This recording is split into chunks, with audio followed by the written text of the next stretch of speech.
she has no sympathy from me. None. Zero. Zilch. Like, none. She has no sympathy for me because this was a scam. This was an Instagram scam.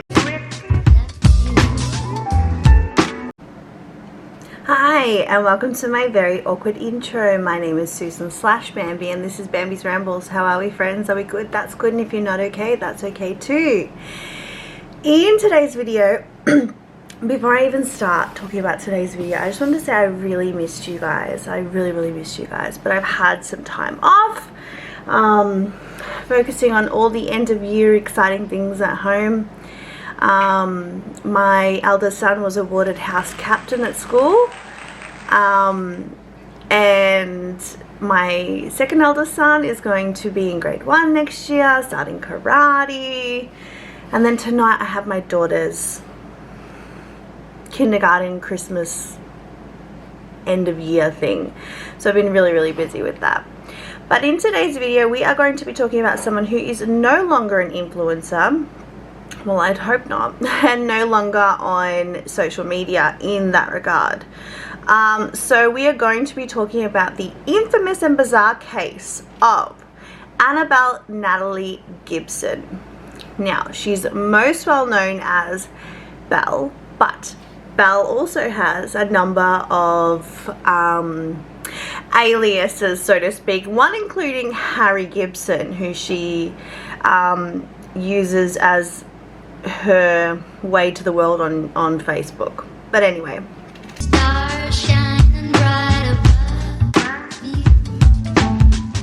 Annabelle Natalie Gibson was born the 8th of October 1991. Now this is up for debate compared to Miss, like, you'll find within this story, if you haven't heard of it already, you will find with this story that this woman just lies and just lies and just lies. Like, the most insane lies, including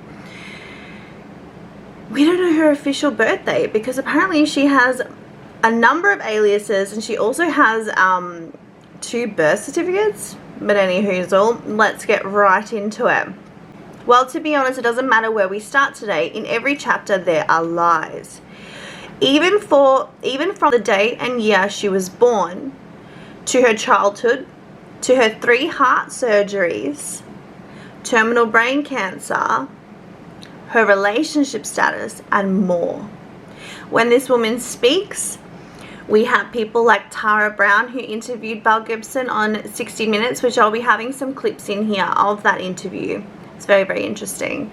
But in that interview, even Tara Brown was like, okay girl, are you going to sign a stat deck or something to tell me that you're telling the truth? Like, I don't believe a single word that's coming out of your mouth. And what was known to be the most ugliest interview outfit I've ever seen, personally, here is Belle Gibson. So just for clarification, are you prepared to sign a statutory declaration to say that everything you tell me today is the truth? Absolutely.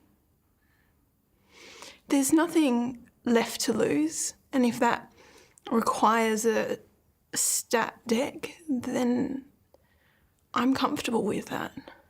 Belle was born in Tasmania. Now, Tasmania, I always forget that Tasmania even exists, because it's down the bottom, you know, the bottom of Australia, that little tiny little pocket there, that's our Tassie. She was born there. And it doesn't say when exactly her family moved, but they did eventually move to Brisbane. Belle does not know her father, as her mother Natalie DeBello calls him a sperm donor, and she also has 1 sibling, and his name is Nicholas.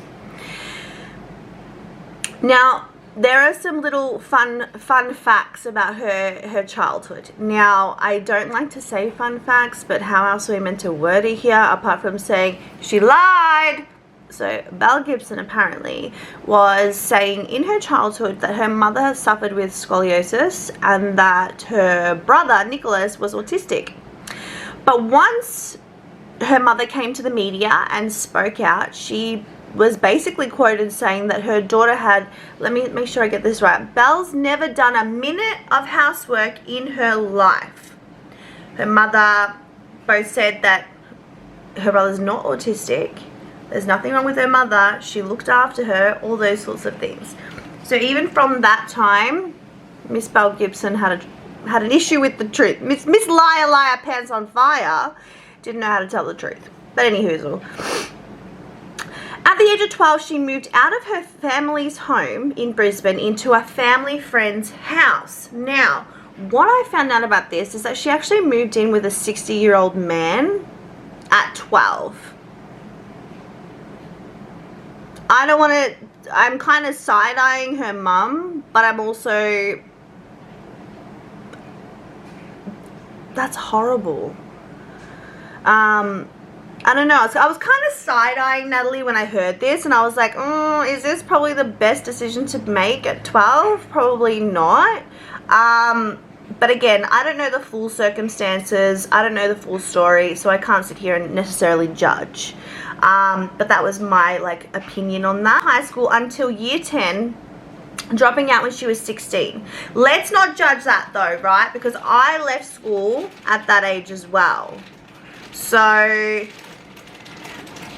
it's not the greatest thing in the world, but it's not the worst thing in the world. My uncle left school when he was 13, and now he has $1 million business and lives on, the sunny coast of New South Wales. So it happens. But anyway, she also, it's so weird, she also lied about this as well, claiming that she was homeschooled. And that was confirmed that no, she went to a public school. She went to school like everybody else. She did not homeschool. So just another lie, another weird lie. I just want to point that out there.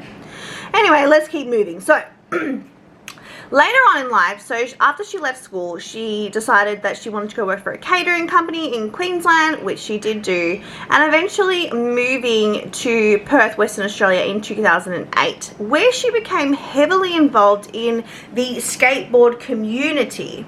And that community was her friendship group. And even when she eventually, the following year, 2009, she moved to Melbourne. She was 17.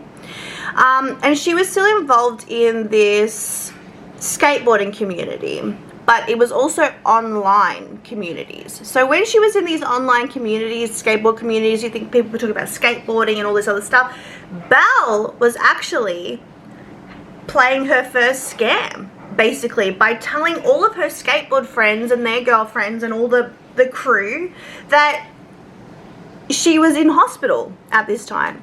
She was having surgeries that failed and she died on the table for 3 minutes. She was having open heart surgery. She was struggling with all these different things and constantly sick, constantly dumping all of this stuff on this group. Anyway, so she eventually had people in the group questioning her. Now, I don't know if they were questioning her to her face or just, the gossiping around her. But anyway, she moved to Melbourne. She fell pregnant with her son, Ollie. And this was when she was 17. Now we're going to move forward a little bit. We're going to jump forward a little bit, and we're going to head to about 2012 to 2013, when the most infamous scam that Belle Gibson has done, not the first, not the last, but the most infamous scam.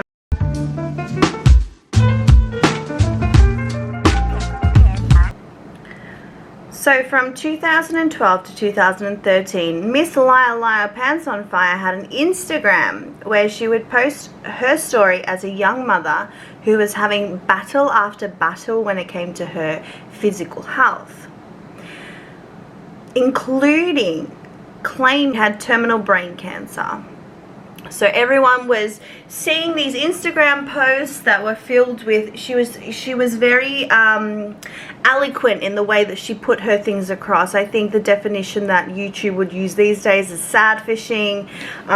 She did have a little inspirational quote. She had her, she was very aesthetically pleasing when it came to Instagram in 2013.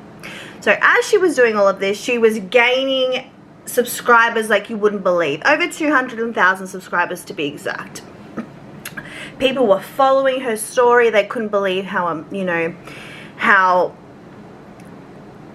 how heartbreaking this was, as like, you know, terminal brain cancer, 3 heart surgeries, a stroke. Mind you, at the time of all of this, she's in her early 20s. She's 21, you know, barely 21 years old, and this is what she was doing. Sharing the highs and lows with her over 200,000 followers included a family where their son, their young son, was legitimately dying from brain cancer. And Belle and this family made a connection, and the way that they made a connection was, you know, supporting one another, being there for each other. You know, Belle had created this beautiful community of people that were struggling with some of the worst things that people can face, which is terminal illness. And it sounds really crappy, but this is the honest truth of what she did. She basically had contact with this family and had asked a lot of questions, a lot of prying, a lot of questions about the son's symptoms and how he was feeling. Now, when she got all this sort of information about how this young boy was feeling, she decided that they can just be added to her captions, using them as her own. So his symptoms became her symptoms, and that's how she garnered more and more attention on the internet, especially Instagram. Now, due to all of this, she had come out and also said that she had found alternative medicine. She'd found plant-based eating and, you know, that sort of lifestyle, not very unconventional, but unconventional medicine. That's how she said that she was healing herself. And she claimed the reason why that she was stopping chemo and radiotherapy, because she felt like it was making her unwell and not making her any better. So she decided that she was going to eat a certain way, eat a certain lifestyle, and it was making her better. Now, what really stood out to me here is, so she decides that she's going to write a book. And this book was going to showcase all of her eating, her lifestyle when it comes to her diet and her food choices. And it was called The Whole Pantry, which means she was eating a lot of whole food, plant-based, vegan foods. So it was called The Whole Pantry. This book was a success, like a major success. And because it was so amazing, she had an app as well. And that app had over 200,000 hits within the first month of it being live. So she was doing really well. Not only was she doing all this sort of stuff to, again, garner attention, sympathy, admiration, whatever it might be, she was also doing this and making bank. Now, the inner cover of her book, she writes, the moment that she found out she had terminal brain cancer. When in this part of the book, she says, I was in my doctor's office and my doctor turned to me and said, Belle, it's terminal brain cancer. You have six weeks to 4 months to live. Okay. But later, once people had more questions for her, because as I said, the book was a raging success, the app was a raging success, and she was meant to donate portions of this. I couldn't find the exact amount of money she was supposed to donate, but she was supposed to donate portions to organizations and charities who were helping people in her community that were affected by their physical health. She never donated that money. So because she donated those money, because she didn't donate that money, right, people were starting to ask questions. And it was found out that while she was running around doing all these interviews and doing all this stuff, all these, you know, organizations such as Elle magazine, someone had sent a photo of it here of what was in Elle magazine, and it was people coming to media outlets saying, do you realize that Bella's a liar? She's not sick, she's not this, she's not that, all these different things. And a lot of media outlets like magazines and stuff were like, is this person just doesn't like Belle and doesn't like what she's done, or is jealous, or whatever it might be. So people had some questions. Then we tack on top that she didn't actually pay these organizations anything. Push came to shove. Shit went haywire, and eventually it came out through the media that she was never sick. Never sick. Now, as I was saying before, how she said within her inner cover of her book, she said that she was diagnosed in a doctor's office, all this sort of stuff.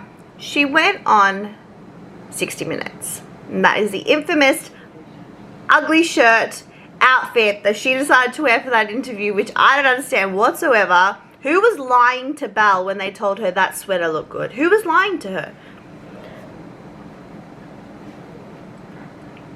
Anyway, so she eventually,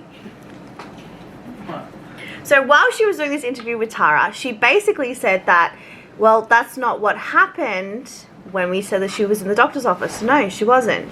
She said in this interview that a man, a doctor, a quack, or whatever you want to call him, came to her home and sat her down and basically said, you have terminal brain cancer. She didn't go for a second opinion yet. But she didn't go for a second opinion. She didn't do anything like that. She just took this man's word who come in her house, didn't do nothing on her, and said, right, I have terminal brain cancer. And she went from there. Until a few years later. A few years later, she went to a second doctor who basically said to her that you don't have anything wrong with you. She had scans, she went to a proper doctor, everything was fine. She still didn't come clean.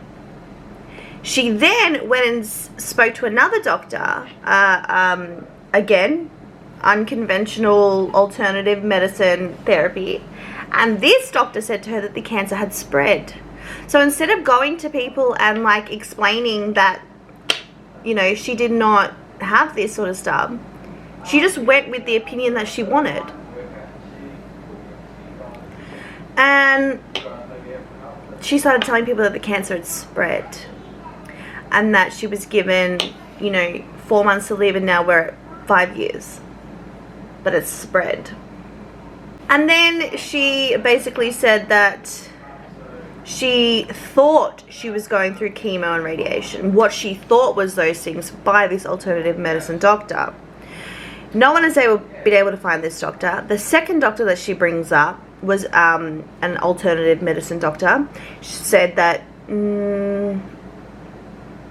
I can't tell her those things. I'm not qualified to give that information. So basically said she's a liar. And she said that she was going to go forward with her community after she had mourned and healed the fact that she had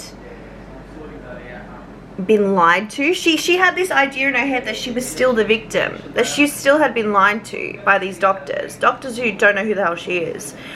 Even though she went to the Alfred Hospital in Melbourne and got the information that she was fine. This medical history that tells her that she is fine, she gives it to 60 Minutes. And 60 Minutes is like, you've just incriminated yourself basically, because this is basically saying that you knew. And she's like, well, I did know at that time, and I was going to come forward, and I was actually going to come forward 10 days after the media had already broke it. So she's basically saying the media didn't give her a chance. She was given a chance to come forward and talk about it and do interviews and all those sorts of things, but she didn't. Anyway, so due to all of this,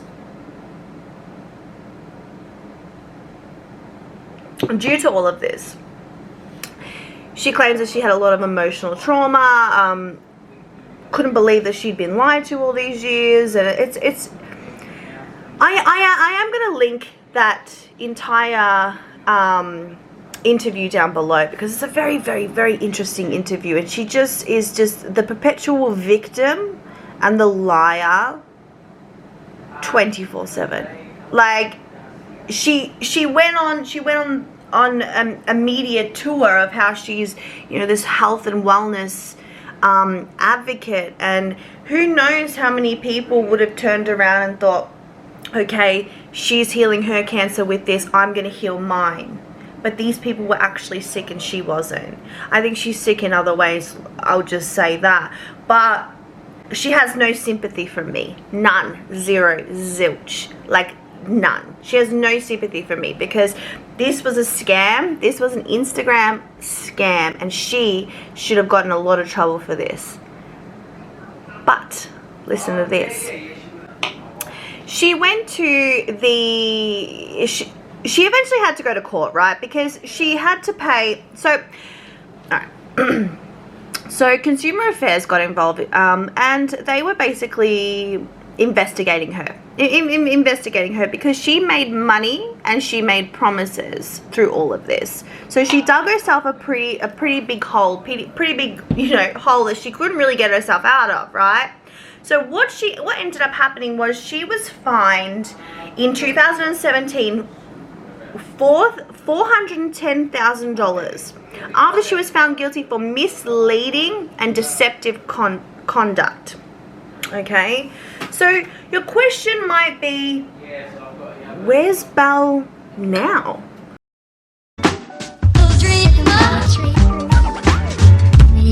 You know, we last left off in 2013 and 2017 when she was found guilty. Now, here are some updates for you.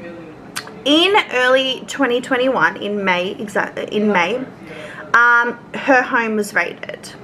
And the reason why her home was raided is because she has not paid a single penny of her fine. She got a fine and she has not paid it. That fine is now increased to $510,000. And she basically says that she has a long time... She won't be honest about this long-term relationship with this man named Clive. But Clive has been with her a number of years, has never spoken publicly for or against her, nothing like that. But she said that she hadn't had the money. She doesn't have the money to pay this fine back. So what she said about him is he lives there and pays the rent. But Belle doesn't realize that people know what she's been doing the past few years, including traveling around the world. She traveled to South Africa. She traveled to places such as South Africa and Bali. All of these things adding up to $90-something thousand. So people are saying to her, the courts, the people that want answers from her are saying, well, where you get this $90,000 from? You could have paid that onto your fine. She's like, well, I borrowed it off Clive, which is her partner. So now Belle has joint custody of her son, and so she's completely she's still living that vegan lifestyle and all those sorts of things, and it doesn't seem like she has a care in the world. She's done other interviews with Women's Weekly saying my long life struggle with the truth and all those sorts of things. Like she's a perpetual victim and she's a pain in my ass. I don't think she's a very nice person. I don't think what she's done is very nice. I don't think it's been very, very, very irresponsible, and I hope that influencers and Instagram people and YouTubers and things like that kind of think about this sort of thing, because she's really done some questionable stuff. But anyway, guys, thank you so much for watching. I really appreciate it. Remember to like, subscribe, send a pigeon, keep the same energy. Let me know what you think down below about this topic. What are your opinions on Belle Gibson? Was there anything in the story that I missed or got wrong or anything like that? Let me know down below. Do you guys want to see more videos of people who are not just YouTubers? Because that's fun too. Anyway, guys, bye.